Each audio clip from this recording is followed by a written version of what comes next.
पहिल्या वर्षीच्या बागायतदारांसाठी परत एकदा व्हिडिओ बनावा लागलोय आणि प्रत्येक वेळेस ओरडून मी एकच गोष्ट सांगणार आहे की ज्या सगळेजण चुका करतात हे अंगावर काड्या ठेवत नाहीत, अंगावर काड्या ठेवत नाहीत, अंगावर पानं ठेवत नाहीत.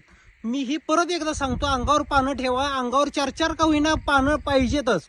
मग याचा काय फायदा होतोय, ज्या वेळेला पानं जास्त असते त्यावेळेला पानं जास्त असली की खाली रूट झोन जास्त तयार होतोय आणि खाली रूट झोन जास्त झाला की वर वाढ जास्त होत्या.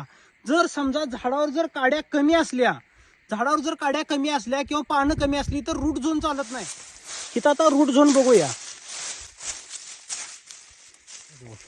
आता इथं प्रत्येक ह्याच्यात रूट बघा किती वाढलं या. भयंकर म्हणजे भयंकर इथं रूट दिसणार तुम्हाला. हे बघा असं ऑक्टोबर चटणीला पण आपल्यात रूट नसतं या.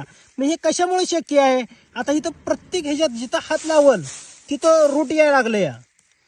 तर ही रूट कशामुळे शक्य आहे? तर वर पानं असल्यामुळं ह्या मुळ्या शक्य आहेत. आता ही बघितलं तर ही काय झालंय, तर ह्या काय आहेत, ह्या मुळ्या आहेत. मग ह्या मुळ्या कशामुळे शक्य आहेत? तर वर पानं असल्यामुळे शक्य आहेत.